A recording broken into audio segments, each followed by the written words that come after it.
नमस्कार मंडळी, स्वागत आहे तुमचं राजकीय समाचार या आपल्या लोकप्रिय चॅनलमध्ये. मंडळी, गजानन तौर यांच्या आयुष्यातले काही दुर्मिळ छायाचित्र, काही दुर्मिळ फोटोज आपण या व्हिडिओच्या माध्यमातून बघतोय. मंडळी, आपणा समोर ही काही दुर्मिळ छायाचित्र आहेत जी गजानन तौर यांच्या संदर्भातली आहेत. गजानन तौर यांच्या सौभाग्यवतीचा आणि त्यांचा हा अत्यंत सुंदर असा फोटोज सोशल मीडियावरती व्हायरल होतो आहे. त्यांच्या साखरपुड्यातला एंगेजमेंटमधला हा फोटो आहे आणि हा फोटो सोशल मीडियावरती प्रचंड व्हायरल झालेला आहे. त्याचबरोबर त्यांचे इतरही फोटोज आपणास बघायला मिळालेले आहेत. त्यासोबतच हा लग्नातला अत्यंत महत्त्वाचा असा फोटो आपण बघतो आहोत. त्याचबरोबर काही मित्रांच्या सोबतचे आणि त्यांच्या आवडीच्या गाड्यांच्या सोबतचे त्यांचे फोटोज या व्हिडिओच्या माध्यमातून आपल्याला बघायला मिळत आहेत. गजानन तौर यांचे हे फोटोज आपण या व्हिडिओच्या माध्यमातून बघतो आहोत. गजानन तौर हे नेहमीच आपल्या परिवारासाठी, आपल्या मित्रांसाठी, आपल्या कामासाठी ओळखले जातात, ओळखले गेलेले आहेत आणि दिल दोस्ती आणि दुनियादारीमधला एक सच्चा माणूस, एक सच्चा यार म्हणून त्यांना त्यांचे मित्र आणि त्यांचे दोस्त हे सगळ्यात आधी असायचे. त्याच पद्धतीचे हे काही फोटोज आपण या व्हिडिओच्या माध्यमातून बघतो आहोत. अत्यंत जुने आणि दुर्मिळ हे फोटोज तुमच्यापर्यंत आम्ही पोहोचवण्याचा प्रयत्न करत आहोत. नमस्कार मंडळी, स्वागत आहे तुमचं राजकीय समाचार या आपल्या लोकप्रिय चॅनलमध्ये. मंडळी, गजानन तौर यांची जुनी दुर्मिळ फोटोज आपण या व्हिडिओच्या माध्यमातून बघतोय. त्यांच्या तरुण वयातले, बालपणीचे, लहानपणीचे फोटोज आपण हे बघतो आहोत. मंडळी, या फोटोजमध्ये गजानन तौर हा नेहमीच आपल्या मित्रांसाठी दिसत आलेला आहे. मित्र आणि मित्रपरिवाराशिवाय गजूभाऊ तौर यांच्या आजूबाजूला बाकी काही महत्त्वाचं नसायचं. मित्रांसाठी दिल दोस्ती दुनियादारी सगळं काही गजूभाऊ तौर हे पूर्ण करायचं आहे. गजूभाऊ तौर यांचे हे फोटोज पाहिल्यानंतर निश्चितच लक्षात येतं की गजूभाऊ तौर हा एक सच्चा आदमी होता. दोस्ती आणि दुनियादारीमधला एक सच्चा यार होता. गजूभाऊ तौर या माणसाने कधीही आपल्या मित्रांची साथ सोडली नाही.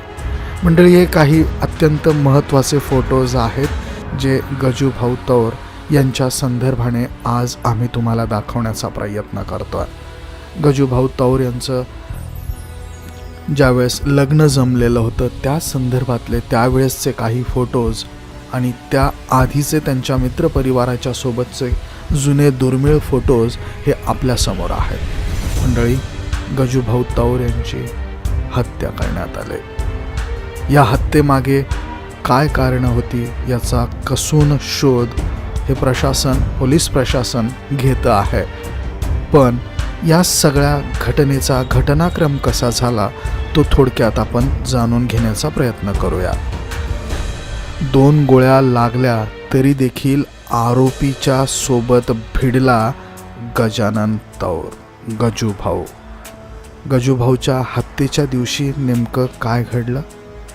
गजानन तौर यांच्या हत्येप्रकरणी संशयित आरोपी लक्ष्मण गोरे, रोहित ताटी मापुलवार हे पोलिसांच्या ताब्यात आहे.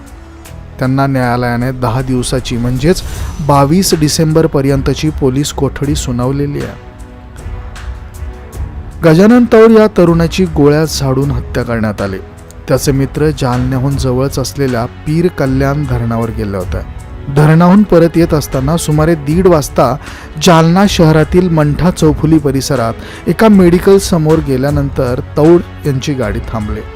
गजानन तौर खाली उतरले आणि पुढे जे घडायला नको होतं तेच घडलं. भर दिवसा गजानन तौर या तरुणाची गोळ्या झाडून हत्या करण्यात आली. या दिवशी मंठा चौफुली परिसरात नेमकं काय घडलं होतं? काही प्रत्यक्षी यांच्या सांगण्यानुसार गजानन तौर यांची गाडी थांबवून ते खाली उतरले. खाली उतरवून संशयित आरोपी भागवत डोंगरे, लक्ष्मण गोरे, टायगर यांचं नाव माहिती नाही आहे, यांच्याशी त्यांची शाब्दिक चकमक झाली. त्यानंतर आरोपींनी गजानन तौर यांच्यावर गोळ्या झाडल्या. 2 गोळ्या झाडल्यानंतरही गजानन तौर यांनी आरोपीशी 2 हात केले. त्यातील एका आरोपींनी गजानन तौर यांच्यावर परत चाकूने वार केला. 2 गोळ्या लागून देखील गजानन तौर यांनी चाकू त्यांच्याकडून खोचून एकाच्या पोटात चाकूने वार केला. लगेचच एक गोळी गजानन तौर यांच्या डोक्यात लागल्यामुळे ते तिथेच कोसळले, असं काही प्रत्यक्षदर्शी लोकांनी सांगितलं. जुन्या वादातून गजानन तौर यांची गोळ्या झाडून खून झाल्याचं सांगण्यात येत आहे. गजानन तौर यांच्या हत्येप्रकरणी संशयित आरोपी लक्ष्मण गोरे, रोहित ताटी मापुलवार हे पोलिसांच्या ताब्यात आहेत. त्यांना न्यायालयाने 10 दिवसाची 22 डिसेंबरपर्यंतची पोलीस कोठडी सुनावलेली आहे. तर संशयित आरोपी भागवत डोंगरे याच्यावर चाकूने वार झाल्याने त्याला छत्रपती संभाजीनगर येथे उपचार सुरू असल्याचं सांगितलं गेलं. तर टायगर नावाचा आरोपी हा फरार आहे. या प्रकरणात पहिल्या दिवशी तौर यांच्याकडील माऊली उर्फ ज्ञानेश्वर मांगडे याने दिलेल्या फिर्यादीवरून 5 जणांच्या विरुद्ध गुन्हा दाखल करण्यात आलेला होता. दरम्यान भागवत डोंगरे, गजानन तौर यांच्यात पैशाच्या देवाणघेवाणीवरून वाद होता असं सांगितलं गेलं. 11 डिसेंबर रोजी भागवत डोंगरे, टायगर, रोहित ताटी मापुलवार हे मंठा चौफुली येथे नाश्ता करण्यासाठी गेले होते. नाश्ता झाल्यानंतर एका लिंबाच्या झाडाखाली ते थांबले. दुपारी 1:30 वाजेच्या सुमारास गजानन तौर याची गाडी तिथे आली. त्यावेळी शाब्दिक चकामकीनंतर डोंगरे याने गजानन तौर यांच्यावर गोळ्या झाडल्या. तर मंडळी, अशा पद्धतीनं हे घटनाक्रम घडलेला आहे. परंतु गजू भाऊचे हे जुने फोटोज निश्चितच त्याच्या मित्रपरिवारात